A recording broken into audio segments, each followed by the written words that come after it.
Ridley Scott. It is really one of the great pleasures of my life to speak with you, quite honestly.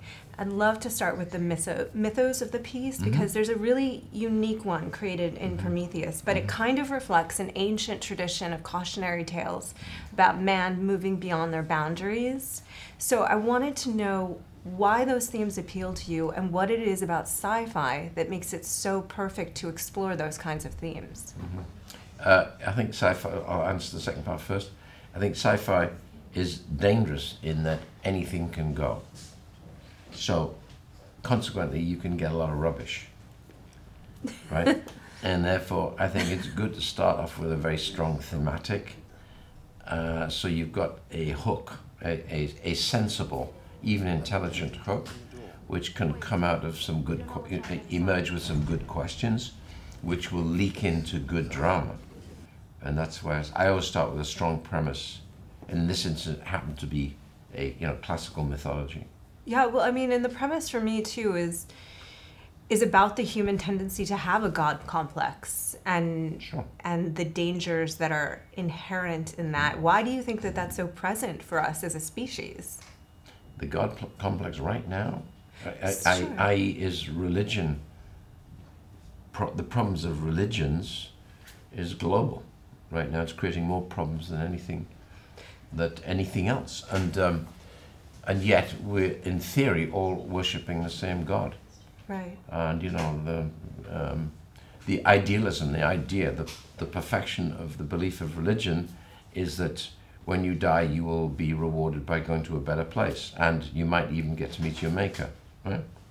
That's what I was taught as a kid, and that left me with an inherent sense of guilt, but a fundamentally deep-seated sense of morality, which is a plus. Yes. In other words, good and bad. So it stays with you forever.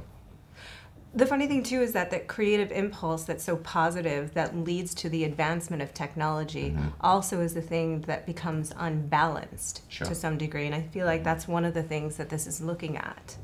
Well, the idea that science, of course, is becoming, to be kind of simplistic about it, is becoming more and more revealing to us more and more about who we are, how we're made, what the world is made up of, how we're destroying it, etc., etc., etc.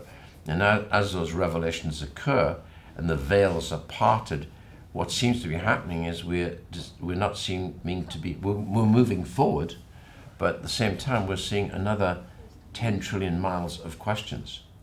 And so one wonders, is by science, it's an interesting thought that by the evolution of the sophistication and capabilities of science, will that take us closer to God, to meeting Him? Our science, is quantum light speed possible? Yes, he said, it's possible mathematically. The barrier is we don't know how to deal with it ourselves in terms of our physicality.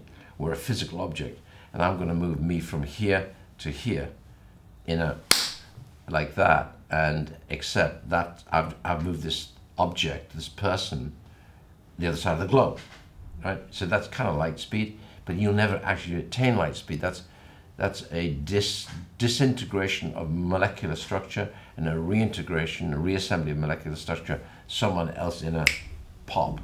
He said that's mathematically feasible. Problem is, we don't know what it'll do to the body. Now, will you ever be able to do it? He says, never say never, which I think, like, if I'm sitting here right now and 40 years ago, Captain Kirk flips this thing, says, beam me up, Scotty, okay? He's got a cell phone. That's 50 years ago. He's got a cell phone in his hand, and we all think it's science fiction. Everybody and their mother's now got several flip-top, flap-top things that do all kinds of things. And the only thing we haven't got to yet is how do we beam you up? I just, really quickly, I have to address, I love the 3D in this film, and I think it works particularly well set against the locations and the practical sets. I mean, we're seeing a bit of this here. Sure. I'd love to hear about how you utilize the medium and what appeals to you about the medium. Well, I'm a fully converted digital person. And I was film, and grain. I love the grain.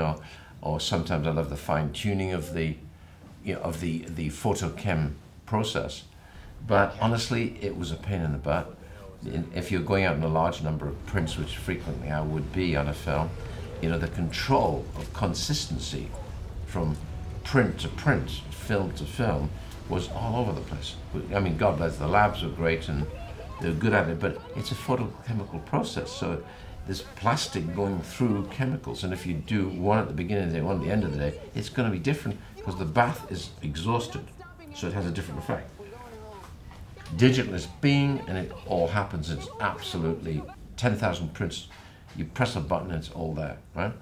And the digi-data is this big. I mean, it's like film is on my thumb. When you plug it in, you got it.